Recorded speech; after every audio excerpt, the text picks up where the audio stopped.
देखिए, देवराज ब्राह्मण चोरी करने के बाद भी भगवान शंकर के धाम गया है। उसका एक कारण था कि देवराज ब्राह्मण की माता एक लोटा जल शिव को समर्पित करती। कितना जल? जम के बोलिए जरा। एक लोटा जल। और आप सबको कहूंगा, शिव मंदिर में प्रतिदिन एक लोटा पानी, एक लोटा जल अवश्य अवश्य चढ़ाना।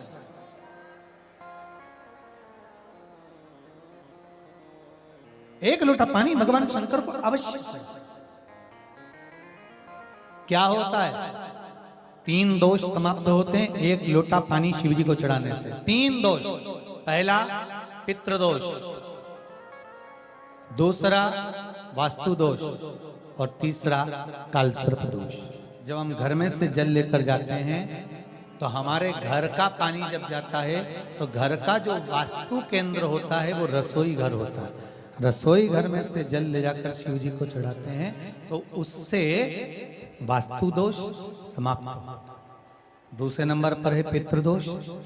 घर का जो मटका होता है, परिंदा होता है, हंडा होता है, वो पितरों का स्थान होता है। उस पितरों के स्थान पर जो जल भरा होता है उसमें से अगर भाग भगवान शिव को चढ़ाया जाए तो पितरों का देवता आर्यमा भगवान शंकर के कहने पर चलता है। इसलिए वो भाग जब शिव को प्राप्त होता है तो आर्यमा संतुष्ट होकर पितरों को भी फल प्रदान करता है।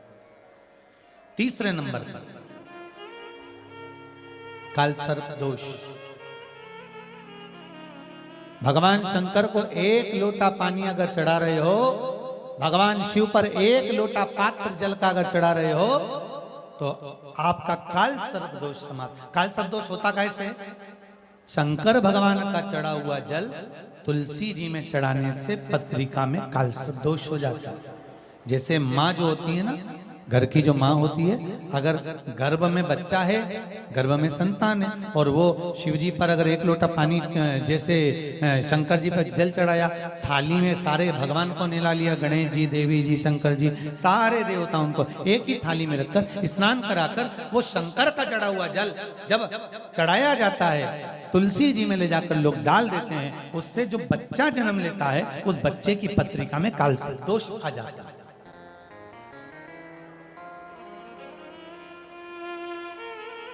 इसलिए शिव महापुराण की कथा कहती है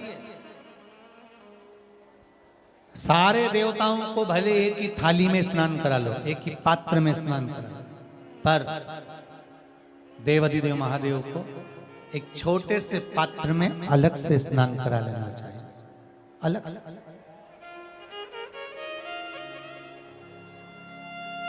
और उस पात्र का जल शिव जी को समर्पित करा हुआ जल तुलसी जी में नहीं डालना। तुम्हारे घर में जो पौधा हो, जो पौधा हो आपके घर, आप उसको उसमें समर्पित कर दो। जैसे बेलपत्री चढ़ाने के बाद जल चढ़ाना या जल चढ़ाकर बेलपत्र चढ़ाना। एक पत्र है, बड़ा सुंदर है, छोटा सा भाव, प्रश्न अच्छा है, आप सबके हित का।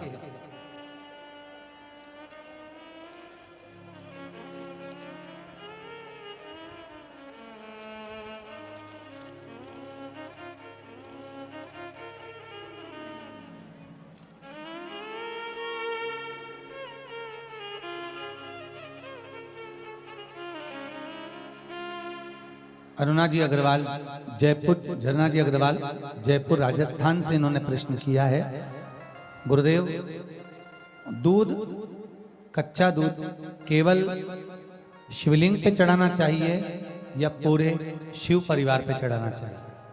प्रश्न अच्छा है। और शिव महापुराण की कथा, रुद्राक्ष उत्सव चल रहा है तो आप उसको समझें। दूध केवल शिवलिंग पे चढ़ाना चाहिए या जो शिवलिंग के आसपास में सभी परिवार विराजमान होता है उस पे भी चढ़ाना चाहिए? अगर लिंग पुराण आप उठाकर देखेंगे तो लिंग पुराण में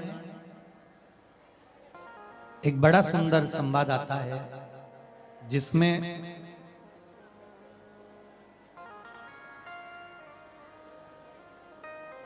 पीले कलर के शिवलिंग का वर्णन आता है।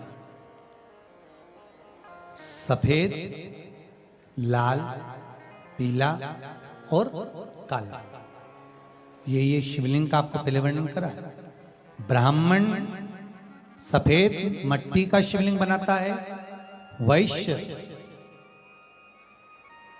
पीली मिट्टी का शिवलिंग बनाता है,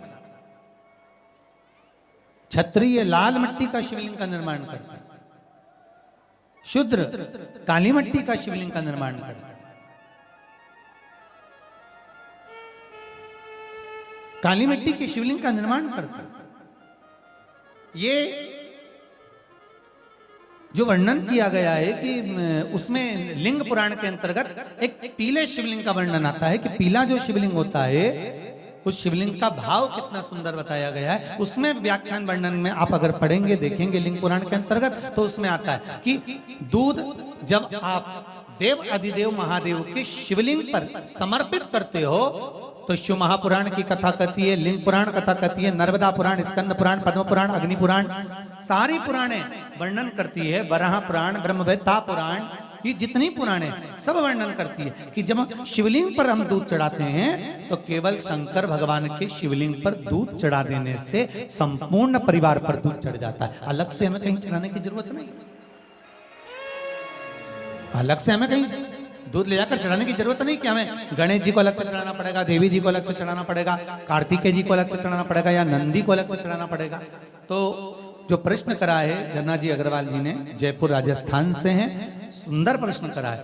और ये आपको ज्ञात होना चाहिए कि शंकर भगवान पर चढ़ाया गया थोड़ा सा भी दूध जल जो हम भगवान शिव को समर्पित कर रहे हैं वो केवल शिव के लिए नहीं रहता, केवल भगवान शंकर के लिए नहीं है, वो स्वयं 33 कोटि देवताओं को समर्पित हो जाता है, स्वयं 33 कोटि देवताओं को पहुंच जाता है।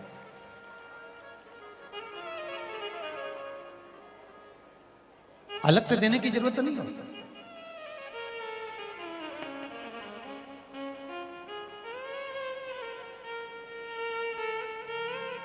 महाराज एक लोटा पानी, बेलपत्री आप शिवलिंग पर पहले चढ़ा रहे हैं, उसके बाद जल चढ़ा रहे हैं। दूसरा, जल चढ़ाने के बाद बेलपत्र चढ़ा रहे हैं। ये दो अलग अलग क्रम है शंकर भगवान की पूजन के। आप समझ लीजिएगा जरा, ये प्रसंग कभी नहीं आया, आज आया है तो उसको समझ लीजिए।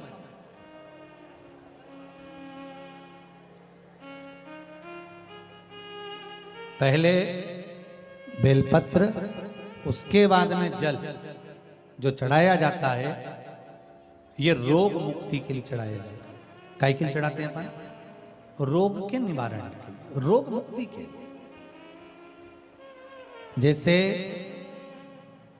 कोरोना महामारी के अंतर्गत अपन सबने स्मरण किया ऑनलाइन शिव महापुराण में कि एक वर्णन किया था कि अगर ज्यादा स्वास्थ्य गड़बड़ हो रहा है तो एक लोटा दूध था और एक लोटा पानी बेलपत्र रखकर फिर चढ़ाने का उस समय पर वर्णन किया था। आप लोगों ने, कई लोगों ने उसको किया भी और उसका लाभ आपको मिला। उसी तरह आप शिव मंदिर में जाकर दर्शन करेंगे तो दो चीजें अपने को दर्शन करने को मिलेगी। एक भक्त आता है शंकर जी के मंदिर में, लोग भाव से पहुंचते हैं तो पहले वो क्या करते हैं, पहले बेलपत्री चढ़ा देते हैं फिर जल चढ़ा देते हैं। और एक भक्त जो शिव मंदिर में पहुंचता है पहले जल चढ़ाता है फिर बेलपत्र चढ़ाता है। दोनों का अलग अलग क्रम है, दोनों का अलग अलग भाव वर्णन है। पहला, अगर बेलपत्र चढ़ाया है और उसके बाद अगर शंकर भगवान पे जल चढ़ा रहे हो तो ये रोग मुक्ति के लिए होता है। जैसे बड़े रोग किसी को हो जाए, रोग किसी को घेर ले तो वो बेलपत्री चढ़ाने के बाद फिर जल चढ़ाएगा तो उसको रोग थम जाएगा और फिर वो रोग आगे नहीं बढ़ेगा, आगे नहीं बढ़ेगा। रोगों को थामने के लिए बेलपत्री पहले फिर जल।